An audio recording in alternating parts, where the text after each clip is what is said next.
हाँ जी, तो अगर आपका बॉयफ्रेंड या गर्लफ्रेंड ऑलरेडी ऑस्ट्रेलिया में है किसी टेम्परेरी वीजे पे या परमानेंट वीजे पे, तो आप भी वीजा लगवा सकते हैं।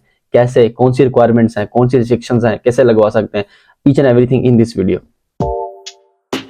हाँ जी, तो बात स्टार्ट करते हैं खुशखबरी से। खुशखबरी क्या है कि अगर आपका कोई बॉयफ्रेंड या गर्लफ्रेंड ऑस्ट्रेलिया में ऑलरेडी है, तो बगैर शादी किए, शादी की रिक्वायरमेंट नहीं है, बगैर शादी किए आप वीजा लगवा सकते हैं। डिपेंडेंट वीजा, स्पाउस वीजा लगवा सकते हैं। इसको हम अपने अल्फाज में, अब शादी तो नहीं होगी, स्पाउस तो नहीं बनेंगे, तो उसको हम यहाँ पे लफज बोलते हैं डिफेक्टो।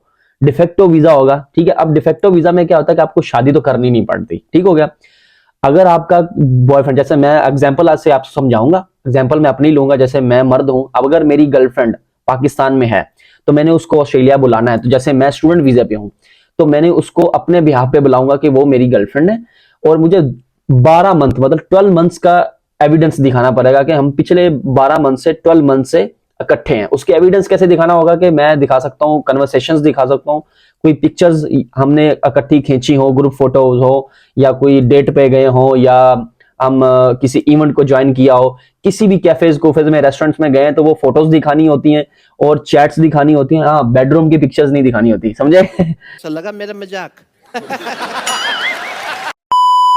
वो रिक्वायरमेंट नहीं है, बस उनको बताना है कि आप पिछले 12 मंथ से रिलेशनशिप में हैं। उस रिलेशनशिप के बिहाफ पे मैं अगर यहाँ स्टूडेंट हूं, तो मैं अपनी गर्लफ्रेंड बुला सकता हूँ ऑस्ट्रेलिया में डिपेंडेंट वीजे पे। अब यहाँ पे ये एक बात जरूर रखनी है कि ये कोई वीजा, एक्स्ट्रा वीजा अप्लाई नहीं होगा, ये मेरे ही वीजे में एक सेकंड एप्लीकेंट होगी। अगर मैं परमानेंट रेजिडेंट होता, तो फिर वीजास डिफरेंट थे, फिर उसको वीजास मिलते हैं। डिफेक्टो वीजास वो होते हैं 309 ऑन 100।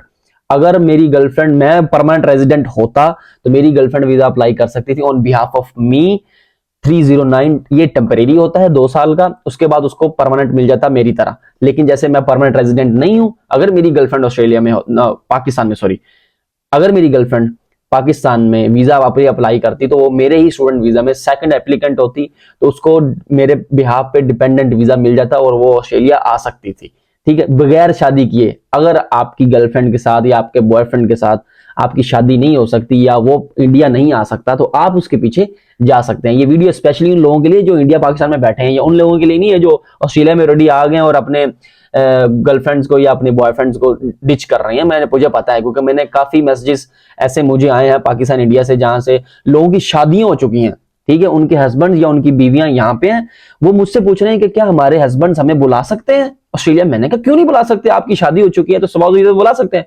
कहती हमारा हस्बैंड तो बोल रहा है कि अभी नहीं अप्लाई कर सकते, थोड़ी देर बाद, या 2 साल लग जाएंगे, ऐसा लग जाएगा। मैंने कहा वो झूठ बोल रहा है, उन्होंने चक्कर चलाया हुआ, इधर भी गर्लफ्रेंड रखी हुई, इधर भी बीवी रखी हुई, उधर भी बीवी रखी हुई है। तो हमेशा बात याद रखनी है, शादी होगी तो फिर तो डेफिनेट वीजा लगेगा। अगर आपकी शादी नहीं भी हुई ना, फिर भी अगर आप रिलेशनशिप में हैं, आपके पास एविडेंस है कि एक्चुअल में आप बॉयफ्रेंड या गर्लफ्रेंड हैं, लेट्स सपोज चैट्स होगी, पिक्चर्स होगी, कुछ भी जिससे आप शो कर सकें कि आप एक्चुअल में रिलेशनशिप में हैं, तो आपका वीजा लग सकता है, डिपेंडेंट वीजा लगेगा। जैसे मैं टेम्परेरी रेजिडेंट हूँ, स्टूडेंट वीजे पे हूँ, तो जितना मेरा वीजा होगा उतना ही मेरी गर्लफ्रेंड का वीजा लगेगा। वो यहाँ आएगी, जब मेरा वीजा खत्म हो जाएगा उसका भी वीजा खत्म हो जाएगा। जितनी देर मैं यहाँ रह सकता हूँ उतनी देर ही वो यहाँ रह सकती है। लेकिन इसमें एक प्लस पॉइंट, मेन एप्लीकेंट, जैसे मैं मेन एप्लीकेंट, मेरा प्लस पॉइंट ये है, अगर मेरी गर्लफ्रेंड यहाँ आके मेरे से बकचोदी करती है, तो मैं उसका वीजा कैंसिल करवा सकता हूँ। रिलेशनशिप जो डिफेक्टो रिलेशनशिप, यहाँ पे वो डिफेक्टो रिलेशनशिप रजिस्टर्ड करवाना होता है। एक डिफेक्टो रिलेशनशिप होता है, वो रजिस्टर्ड करवाएंगे, जिसके बिहाफ पे वो यहाँ आएगी। बाद में वो लड़की, ये वाला जो डिफेक्टो रिलेशनशिप हमने रजिस्टर्ड करवाना है, इसको कैंसिल किए बगैर वो मेरी गर्लफ्रेंड किसी और के साथ रिलेशन नहीं बना सकती, किसी और के साथ स्पाउस वीजा अप्लाई नहीं कर सकेगी, अनटिल अनलेस ये वाला जो डिफेक्टो मैंने रिलेशनशिप रजिस्टर्ड करवाया है वो कैंसिल नहीं हो जाता। तो ये अगर कोई मेरी गर्लफ्रेंड यहाँ आए, लेट्स सपोज, या कोई लड़की है उसका बॉयफ्रेंड आए, तो वो टोटली डिपेंडेंट होगी, टोटली डिपेंडेंट होगी, वट एवर जो भी आ रहा है, ठीक होगा, डिपेंडेंट ही होगी। उसको कोई और रिलेशनशिप नहीं बना सकती, कहीं और शादी नहीं कर सकती, अनटिल अनलेस वो मेरे से रिलेशनशिप ब्रेक करे।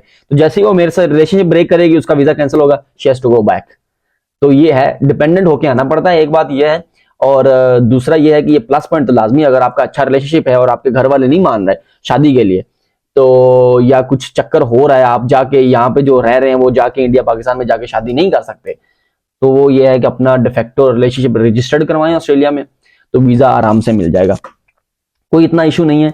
आप टेम्परेरी रेजिडेंट है तो आपके वीजे में ही आपकी सेकंड एप्लीकेंट हो जाएगी, वो आप किसी भी एजेंट से राब्ता कर लें, वो आपको अप्लाई कर देगा, आपको ज्यादा खज्जल खुआर होने की जरूरत नहीं है इसी मामलात में। हाँ, अगर आप परमानेंट रेजिडेंट है, लेट्स सपोज मैं अगर परमानेंट रेजिडेंट होता तो फिर मेरी गर्लफ्रेंड जो होती वो 309 सब क्लास 309 अप्लाई करती है। टेम्परेरी परमानेंट वीजा है, टेम्परेरी वीजा है, परमानेंट बाद में हो जाएगा, यही वीजा बाद में कन्वर्ट हो जाता है सब क्लास 100 में। ये 2 साल का होता है। अगर 2 साल वो मेरे रिलेशनशिप में साथ रही तो फिर उसका वही वीजा मेरे वजह से 100 परमानेंट रेजिडेंसी में कंप्लीट कन्वर्ट हो जाएगा।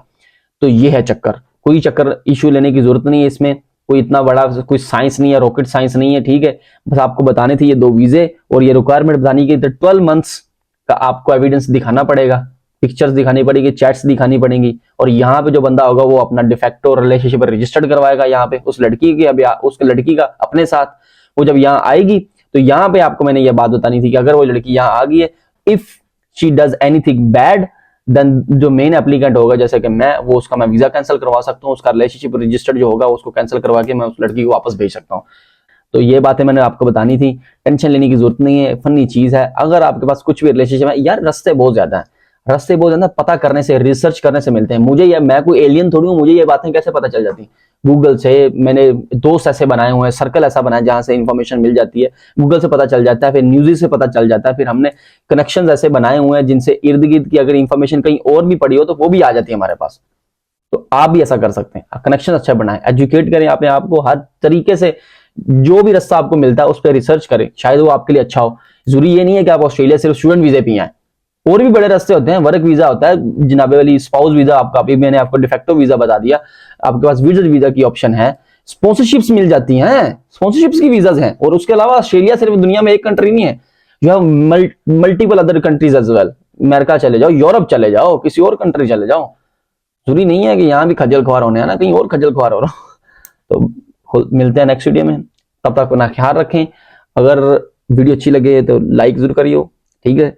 और बहुत अच्छी लगी हो तो यहाँ पे ये गोल बुतेरा है ना, इस पे क्लिक करो, ये सब्सक्राइब का बटन है। और इस जैसी और वीडियोस देखनी है तो यहाँ पे क्लिक करो सकते हैं। तो मिलते हैं नेक्स्ट वीडियो में, तब तक अपना ख्याल रखें, खुदा हाफिज।